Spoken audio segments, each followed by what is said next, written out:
Kevin Park never thought he would die on an alien planet. He always imagined he would die on Earth, maybe in his small apartment, maybe in a bar fight. But not like this. Not surrounded by giant dragon people who looked at him like he was a bug. His cargo ship had broken, down above the planet called Dracoria. The engine failed. The controls stopped working.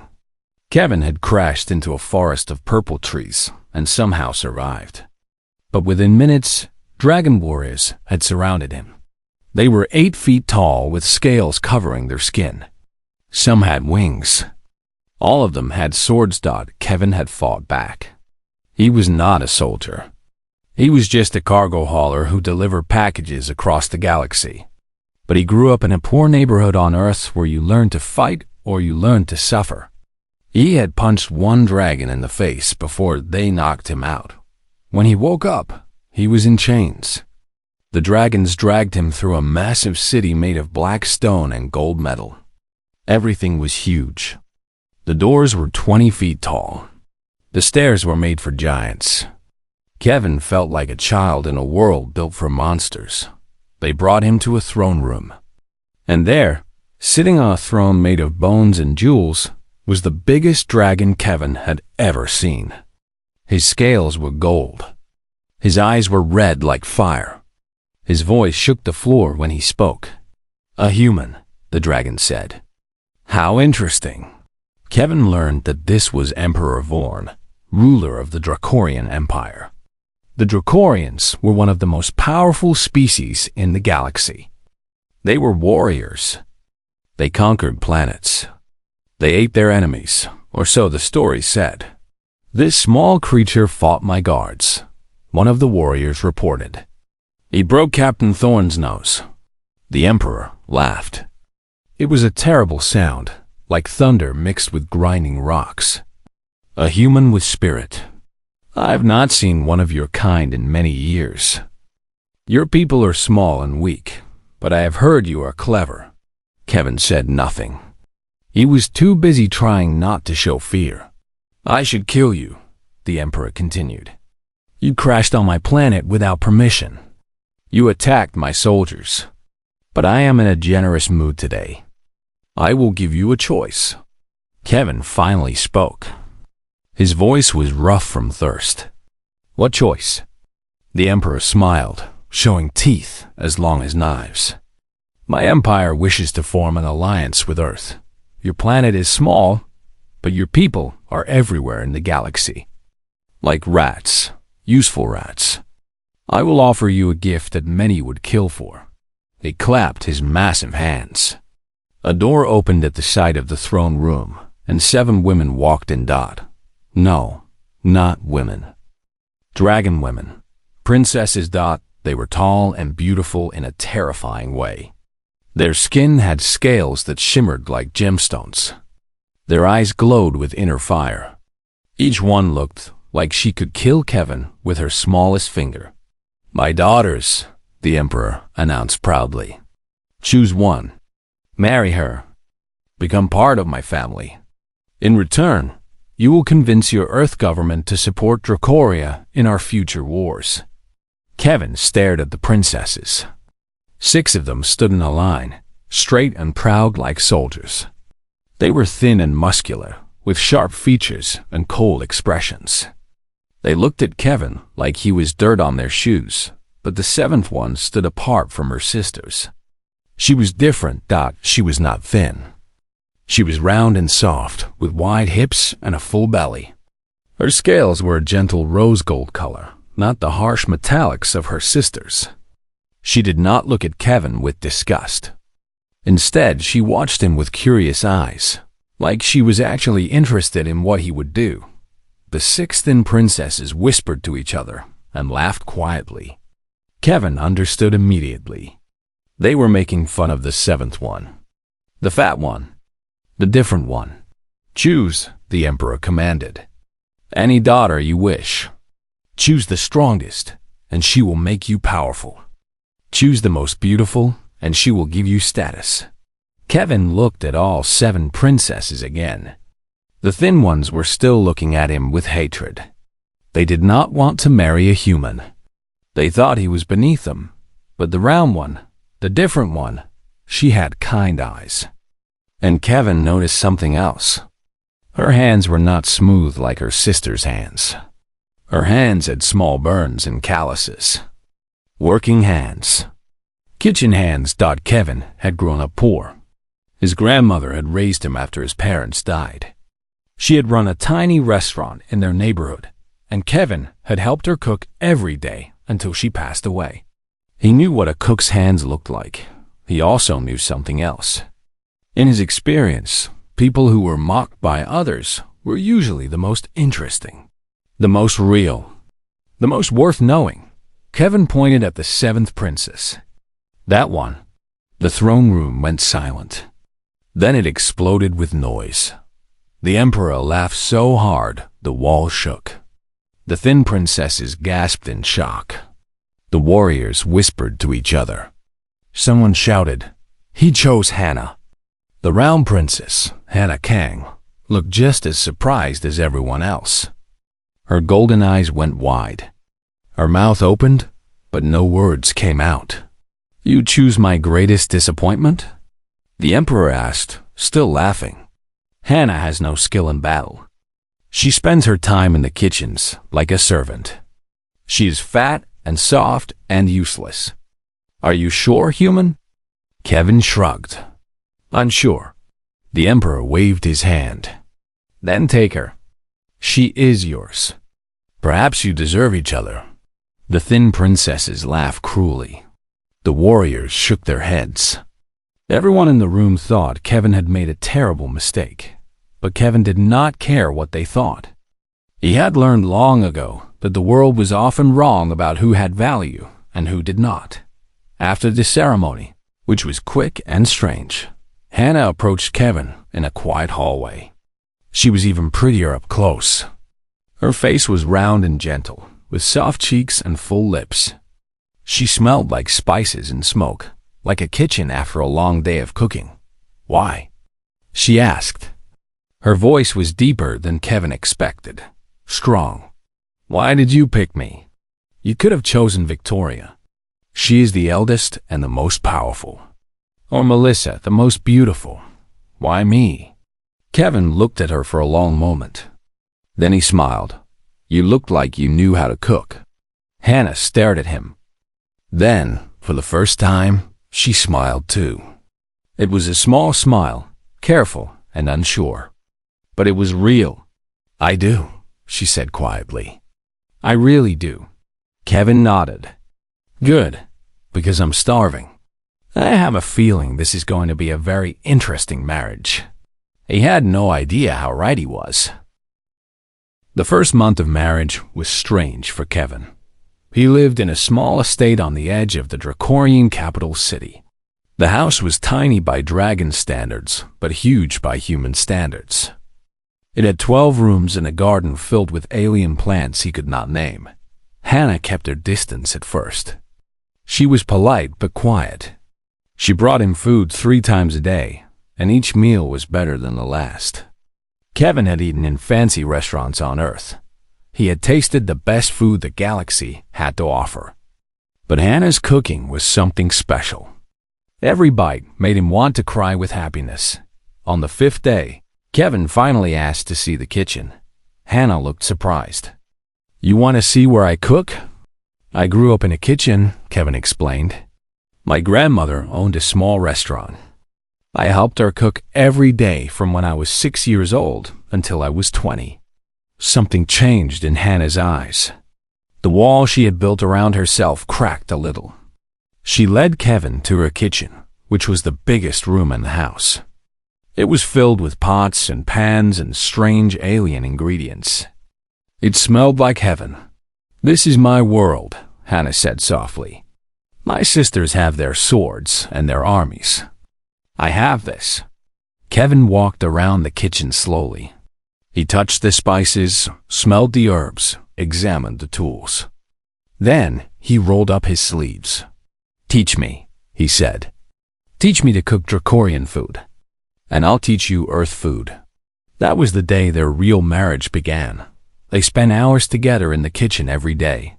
Hannah taught Kevin how to prepare flame-roasted meat the Dracorian way. Kevin taught Hannah how to make his grandmother's dumplings. They argued about seasoning. They laughed when things went wrong. They ate together and talked about their lives. Kevin learned that Hannah was not what everyone thought she was. Yes, she loved cooking. But cooking was not her only skill.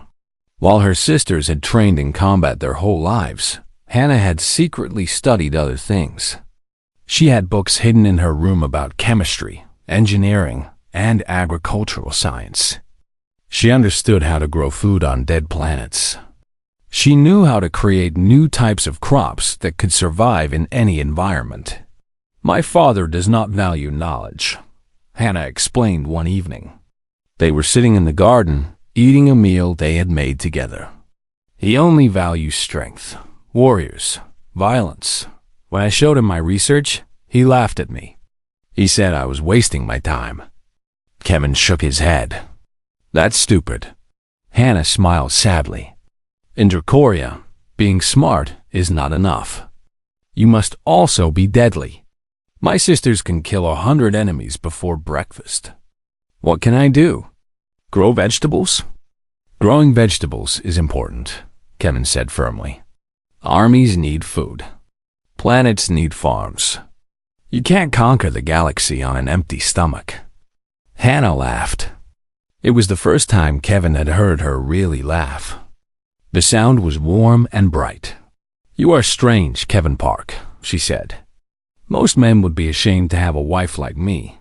Fat, soft, useless in battle. But you seem almost proud."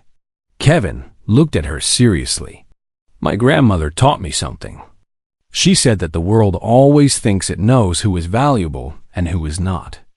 But the world is usually wrong. The people who get ignored are often the ones who matter most." Hannah was quiet for a long moment. Then she reached over and took Kevin's hand. It was the first time she had touched him by choice. "Thank you," she whispered. Their peace was broken a week later when Hannah's sisters came to visit. Victoria, the eldest princess, arrived first. She was tall and thin, with silver scales and cold blue eyes. She walked into their home like she owned it, and looked around with disgust. "So this is where you live now," Victoria said to Hannah.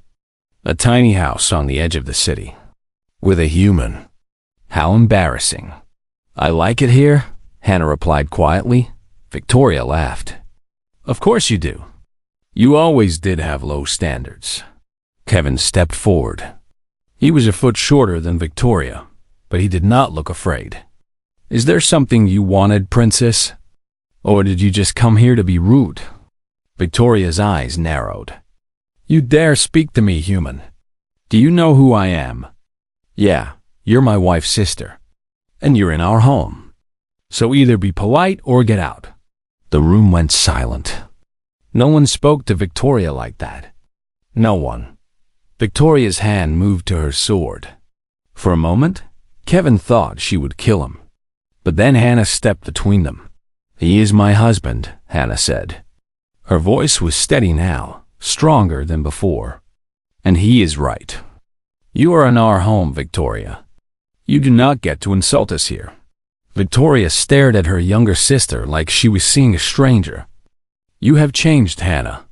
Maybe. Or maybe I finally found someone who sees my value." Victoria looked at Kevin with new interest. Then she turned and walked out without another word. After she left, Kevin let out a breath he did not know he was holding. That was intense. "She will tell our father," Hannah said. "She will tell everyone that my human husband disrespected her. Are you upset?" Hannah smiled. It was a real smile this time, full of light. "No, that was the most fun I have had in years." Kevin laughed. "Good, because I have a feeling I'm going to make a lot of your family angry before this is over." Word spread quickly through the capital. People talked about the human who stood up to Princess Victoria. The lower classes, the workers and farmers and cooks who served the royal family, started to respect Kevin. They had been ignored for generations. just like Hannah. Now they saw someone who understood their value. Kevin did not know it yet, but he had started something. A small fire that would grow into a revolution. That night, he fixed the communication array on his crashed ship. He finally managed to send a message to Earth. "This is Kevin Park. I'm alive. And I think I might have accidentally married a dragon princess. Long story. I'll explain later. But I want you to know something. These dragon people are powerful, but they're also blind. They don't see what's right in front of them. I think that's going to be their weakness." He looked over at Hannah, who was reading one of her science books by lamplight. She looked beautiful in the soft glow. "And I think," Kevin added quietly, "that my wife might be the most valuable person on this whole planet. They just don't know it yet." The messenger arrived at midnight. He was a young dragon soldier, barely out of training, and his face was pale with fear. "Princess Hannah," he said, bowing quickly, "your father summons all royal children to the War Council. There is no time to delay." Kevin stood up from his chair. "War Council? What's happening?" The messenger looked at him nervously. "The Void Collective has declared war on Dracoria. 3 of our outer colonies have already fallen." Kevin had heard of the Void Collective. Everyone in the galaxy had. They were a mysterious alien empire that conquered planets in the cruelest way possible. They did not fight with armies or weapons. They used biological poisons that killed everything on a planet. Plants, animals, people. Everything died, and then the Void Collective moved in to take the dead world for themselves. Hannah grabbed her coat and looked at Kevin. "You should stay here. The War Council is no place for a human." "No way," Kevin said firmly. "Where you go, I go." That's what marriage means. They traveled to the Imperial Palace in a flying carriage. The streets below were filled with frightened people. News of the war had spread fast. Everyone knew that the Void Collective was almost impossible to defeat. The War Council was held in a massive chamber deep inside the palace. Emperor Vorn sat on his throne, looking tired and angry. All 6 of Hannah's sisters stood before him in their battle armor. Generals and advisors filled the room, arguing loudly. Kevin and Hannah entered quietly. No one noticed them at first. They stood in the back, listening. "We must send more soldiers," one general shouted. "More ships. More firepower." "The Void Collective does not fight like normal enemies," another general argued. "They poison the planets before we can even reach them. Our soldiers arrived to find everyone already dead." Emperor Vorn slammed his fist on his throne. The whole room shook. "Then we will find them before they poison our worlds. We will hunt them down and destroy them." Victoria stepped forward. "Father, give me command of the fleet. I will find their home world and burn it to ashes." The other princesses agreed. They all wanted to fight. They all wanted to prove themselves. Kevin watched and listened. He noticed something that no one else seemed to see. Everyone was talking about fighting. No one was talking about defense. No one was talking about the colonies that were dying. He leaned close to Hannah. "They're missing the point. What do you mean?" She whispered. "The Void Collective isn't trying to beat Dracoria in battle. They're trying to starve you. Look at the map." Kevin pointed to a display screen showing the affected colonies. "Those 3 colonies that fell? They're all food-producing worlds. The Void Collective isn't attacking your military bases. They're attacking your farms." Hannah's eyes went wide. "You're right. Those colonies provided 40% of our grain supply. If they keep hitting farm worlds, it won't matter how many soldiers you have. Your people will starve." Hannah looked at her father, then at her sisters, then at the generals. No one was talking about food. No one was talking about farming. They only understood war. "We have to say something," Hannah said. "They won't listen to me," Kevin replied. "I'm just a human. But they might listen to you. They have never listened to me. Kevin took her hand and squeezed it. Then make them listen. Hannah took a deep breath. She stepped forward into the center of the room. Her voice was loud and clear. Father, you are fighting the wrong war. The room went silent. Everyone stared at her. Victoria laughed cruelly. Little sister, this is a war council, not a cooking class. Go back to your kitchen. Be quiet, Victoria, Hannah said. Her voice did not shake. For once in your life, listen to someone smarter than you. Victoria's mouth fell open. She was too shocked to respond. Hannah turned to her father. The Void Collective is not attacking our military. They are attacking our food supply. They want us to starve. Every planet they poison is a farm world. If we lose 2 more colonies, our people will begin to die from hunger. Emperor Vorn frowned. What do you suggest? We cannot stop their poison. It kills everything it touches. I can fix that. Another silence. This time, it was full of disbelief. Hannah continued. I have spent 20 years studying agricultural science. I have developed new crops that can grow in poisoned soil. They can clean the land while feeding the people. If you give me resources and time, I can save the dying colonies. Ridiculous, Victoria said. Growing vegetables will not win a war. Kevin could not stay silent anymore. He stepped forward and stood beside his wife. Actually, vegetables have won more wars than swords ever did. Everyone turned to look at the small human who dared to speak. Let me tell you about human history, Kevin said. We're not the strongest species. We're not the fastest or the smartest. But we survived when bigger and stronger species died. Do you know why? Because we valued everyone. Farmers were just as important as soldiers. Cooks were just as important as kings. We never threw away our people because they couldn't fight. He pointed at Hannah. This woman is offering to save your empire. Not with swords, but with science.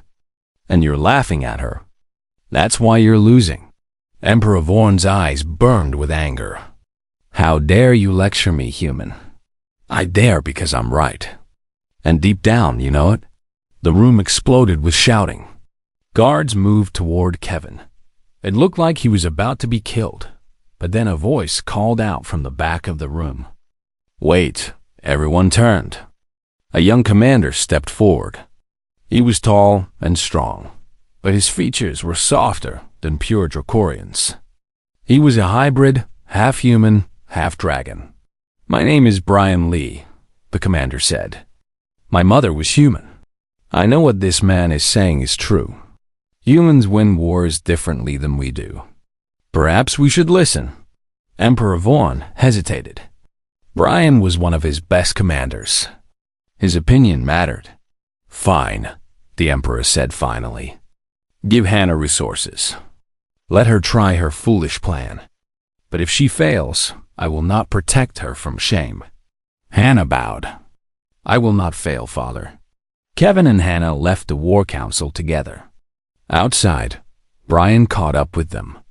That was brave, Brian said. And stupid. You made powerful enemies today. I know, Kevin said.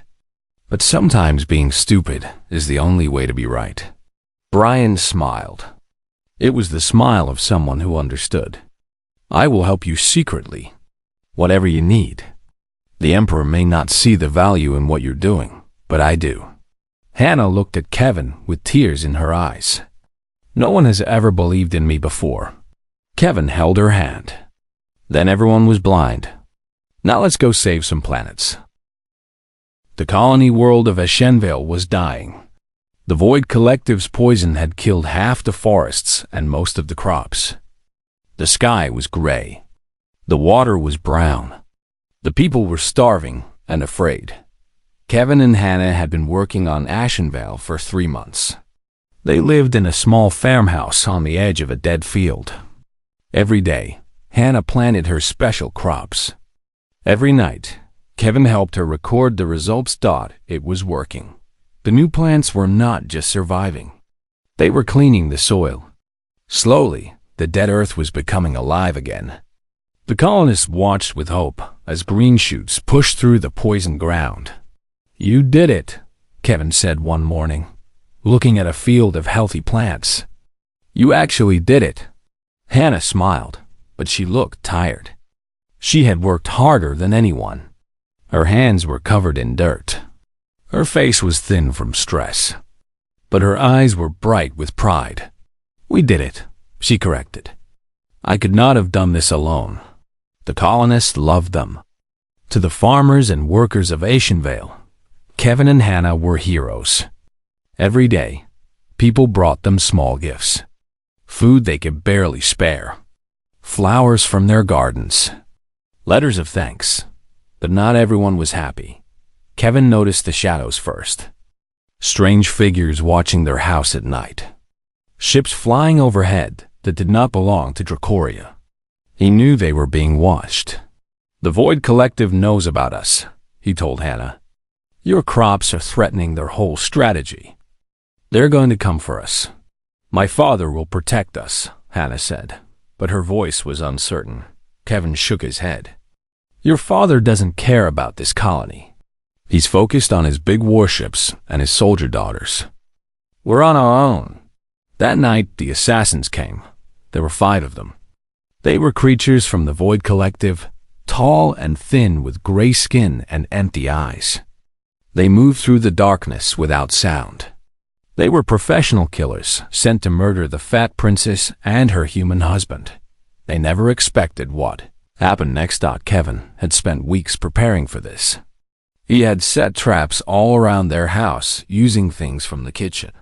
Flour bombs that exploded when triggered, blinding the assassins. Oil on the floor that made them slip. Pots and pans rigged to fall on their heads. It was not elegant, but it worked. When the first assassin entered the kitchen, he stepped on a hidden trigger. A bag of flour exploded in his face, covering his eyes.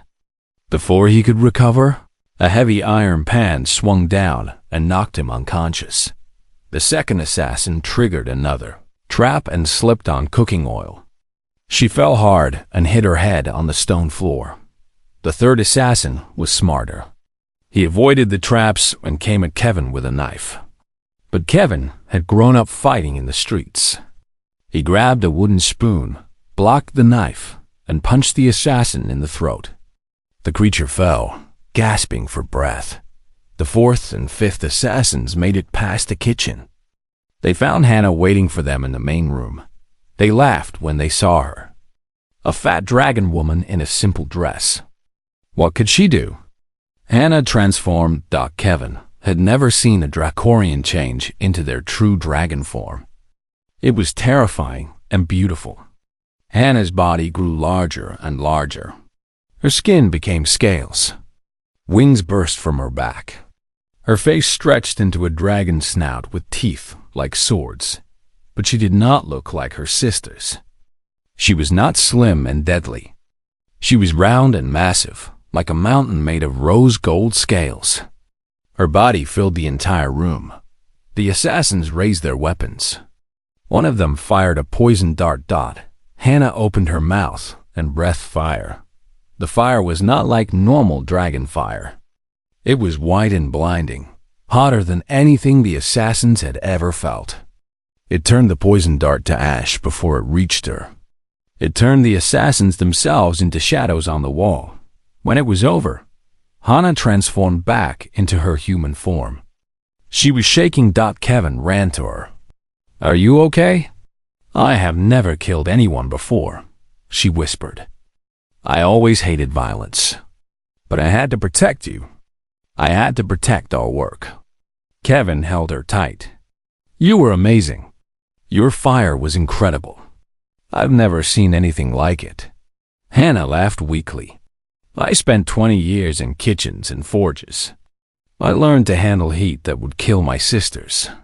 They thought I was weak because I was not a warrior. But I was building strength they could not understand." The attack was not over. The next morning, Void Collective ships appeared in the sky above Ashenvale. Hundreds of them. They were going to destroy the entire colony to stop Hannah's crops from spreading. Kevin sent an emergency message to Emperor Vorn. The reply came quickly. Ashenvale is not strategically important. No reinforcements will be sent. The colony is acceptable loss. Kevin felt rage burn in his chest. Acceptable loss. Thousands of innocent people. All the work Hannah had done. Acceptable loss. Fine, Kevin said. If your father won't help, I'll find people who will. He broadcast a message across all human channels in the galaxy. He did not ask for military ships or trained soldiers. He asked for cargo haulers, miners, mechanics, and anyone who had a ship and a heart. The response was overwhelming. Within hours, human ships began arriving at Ashenvale. There were hundreds of them. Old cargo ships held together with tape and prayers. Mining vessels with drilling equipment. Passenger shuttles filled with volunteers. They were not soldiers. They were ordinary people who believed in what Kevin and Hannah were doing. You came, Kevin said when the first ship landed. A middle-aged woman stepped out, carrying a wrench. Of course we came, she said. We're human. This is what we do. We help each other. The battle for Ashenvale was unlike any battle in Dracorian history. The Void Collective expected to destroy a defenseless colony. Instead, they found themselves fighting hundreds of small ships that refused to die. The humans used crazy tactics. They rammed enemy ships. They threw mining explosives. They flew into impossible positions and somehow survived. Kevin coordinated from the ground, using his cargo hauler experience to organize the chaos. Hannah took her dragon form again and flew into the sky, breathing white fire at any enemy that came too close to the colony. She was not a sleek warrior dragon like her sisters. She was slow and heavy, but her fire burned hotter than any of them. Enemy ships melted when she breathed on them. Then Brian Lee arrived. He had brought loyalist Dracorian soldiers who disobeyed the Emperor's orders. They were warriors who believed in what Kevin and Hannah represented. They had watched from the shadows and finally decided to act. The Emperor will punish me for this, Brian said as his ships joined the battle. Worth it? Kevin asked. Brian smiled. Absolutely. The battle lasted 6 hours. When it was over, the Void Collective fleet was destroyed. Ashenvale was saved. The colonists cheered and cried and hugged each other. Kevin found Hannah sitting alone in a destroyed field. Her dragon form had exhausted her. She could barely move. We did it, she said quietly. Kevin sat beside her. We did, but there's going to be consequences. Your father doesn't like being proven wrong. As if hearing his words, a messenger arrived. His face was grim. Princess Hannah. Kevin Park, the Emperor summons you to the capital immediately. He is not pleased. Kevin looked at Hannah. She looked at him. Well, Kevin said, I guess it's time to face the music. Hannah took his hand. Whatever happens, we face it together. Together, they flew toward the capital, not knowing if they would survive what came next. The Imperial throne room was silent when Kevin and Hannah entered. Every noble in Dracoria had gathered to watch. The 6 princess sisters stood in a line near the throne. Emperor Vorn sat above everyone, his golden scales reflecting the TORCHLIGHT. Kevin had never seen the Emperor look so angry. His red eyes burned with a fury that made the air feel hot.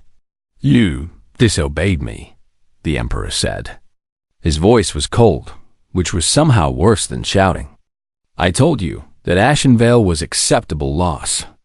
Instead of obeying, you sent messages across the galaxy. You asked humans for help. You humiliated the Dracorian Empire by showing that we needed assistance from weak, pathetic humans. Hannah stepped forward. Her voice was steady. Father, I saved 10,000 lives. I proved that my crops can heal poisoned worlds. I gave our people hope. You gave our people doubt. The emperor roared, finally losing his temper. You showed them that their emperor was wrong. You made me look like a fool. For that, there can be no forgiveness. He stood from his throne. I sentence you both to exile. You will leave Dracoria and never return. Your name will be erased from royal records. You will be forgotten. Kevin felt Hannah flinch beside him. Exile was not just punishment. It was death of identity. Hannah would lose everything she had ever known. But before Kevin could speak, something unexpected happened. Victoria stepped forward. The eldest princess, the strongest warrior, the one who had mocked Hannah for years. She walked to the center of the room and did something no one had ever seen before. She knelt down, not to her father. To Hannah, I was wrong, Victoria said, loud enough for everyone to hear. For my whole life, I believed that strength meant violence. I believed that my sister was worthless because she could not fight. But I watched what happened at Ashenvale. I saw her save more lives in one day than I have saved in my entire career. She looked up at Hannah with tears in her eyes. You were always the strongest of us, Hannah. You just showed strength in ways we were too blind to see. I am sorry. One by one, the other princesses stepped forward and knelt beside Victoria. Melissa, Grace, Rachel, Nicole, Amy. All of them. Kneeling before the sister they had mocked and ignored. Emperor Vorn's face twisted with rage. What is this? Get up. I am your father. I am your emperor. You are wrong, father, Victoria said, still kneeling. And the emperor should never be wrong. A murmur spread through the crowd. Then someone in the back of the room knelt. A servant. Then a guard. Then a noble. Then another and another, until the entire room was kneeling before Hannah and Kevin. Emperor Vorn looked around at his people with shock and horror. His power was built on fear and respect. Without that, he had nothing. You would betray me? He whispered. All of you? An old general stood up. His scales were gray with age, and his voice was tired. We would follow someone who cares about our people. Someone who fights for the farmers and workers, not just the warriors. Your daughter showed us what a true leader looks like. The emperor raised his hand, ready to call for violence.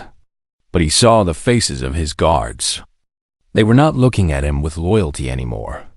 They were looking at Hannah. For the first time in his life, Emperor Vorn realized he had lost. Fine, he said bitterly. If you want the fat failure so much, take her. I will not be part of this shameful moment. I abdicate. He threw his crown on the floor and walked out of the throne room. No one tried to stop him. In the silence that followed, everyone looked at Hannah. The crown lay on the floor, waiting. Hannah stared at it for a long moment. Then she shook her head. I do not want to be emperor, she said. One person should not have that much power. My father's mistake was thinking he always knew best. I will not make the same mistake. Kevin smiled. He knew she would say that. It was one of the reasons he loved her. What do you propose? Victoria asked. Hannah walked to the center of the room. A council. Representatives from all parts of Dracoria. Warriors and farmers. Nobles and servants. Scientists and cooks. Everyone gets a voice. Everyone matters. And the humans? Brian Lee asked. They helped save Ashenvale. They deserve recognition. Hannah looked at Kevin with warmth in her eyes. My husband will be the first human ambassador to Dracoria. He will speak for his people and help build a true alliance between our species. The room erupted in cheers. People laughed and cried and hugged each other. It was a new beginning for Dracoria. A new kind of leadership. A new hope. Later that night, Kevin and Hannah returned to their small home on the edge of the city. They were exhausted but happy. Everything had changed in one day. Hannah went straight to the kitchen. I need to cook something. It helps me think. Kevin followed her. What are we making? Dumplings. Your grandmother's recipe. They worked side by side in comfortable silence. Hannah rolled the dough. Kevin prepared the filling. It felt normal and peaceful after the chaos of the day. As they cooked, Kevin heard a small voice from the doorway. Mommy? Daddy? He turned and saw their daughter, Emma, standing in her nightclothes. She was 5 years old, with her mother's rose gold scales and her father's dark eyes. She was the first human Dracorian child born on the capital planet. What are you doing up, little one? Hannah asked gently. I heard noise. Are you okay? Kevin picked her up and held her tight. We're more than okay. We're making dumplings. Do you want to help? Emma nodded eagerly. Kevin set her on a stool and gave her a small piece of dough to play with. Hannah watched them with tears in her eyes. Kevin noticed and reached over to take her hand. What are you thinking? He asked. I am thinking about how strange life is, Hannah said. A year ago, I was the forgotten princess. The disappointment. The one everyone laughed at. Now I am helping to build a new government. And I have a family who loves me. Funny how things work out. Hannah caught Kevin staring at her with a soft expression. What? Kevin grinned. I'm just glad I picked the one who could cook. Hannah laughed and threw a handful of flour at him. It covered his face in white powder. Daddy looks like a ghost. Emma giggled. Kevin chased Hannah around the kitchen, both of them laughing. Emma clapped her hands with joy. Outside the window, the city of Dracoria was celebrating. Fireworks lit up the sky. Music played in the streets. A new era had begun. But inside the small kitchen, the real celebration was happening. A human, a dragon woman, and their daughter making dumplings together. A family that should never have existed. A love that no one expected. Months later, historians would write about the changes in Dracoria. They would call it the Great Transformation. They would study how a crashed cargo hauler and a forgotten princess changed the course of galactic history. But they would never fully understand the most important lesson. The lesson was simple. The world thinks it knows who has value and who does not. The world thinks strength means violence and power means control. But the world is usually wrong. Real strength is kindness. Real power is lifting others up. Real value is found in the people everyone else ignores. Kevin Park was not a hero. He was just a man who saw what others could not see. He looked at a room full of beautiful warrior princesses and chose the one with flower on her apron. And that choice changed everything. On the other side of the galaxy, humans heard the story and smiled. They had always known the truth. The small, the weak, the ignored. They were the ones who changed the world. As Kevin's grandmother used to say. A good meal can do what an army cannot. She was right. And somewhere in the stars, a new era of peace was beginning. Not built on weapons or power, but on kindness, cooking, and the courage to see the value in everyone, including the fattest dragon princess, who probably knew how to cook. She definitely did.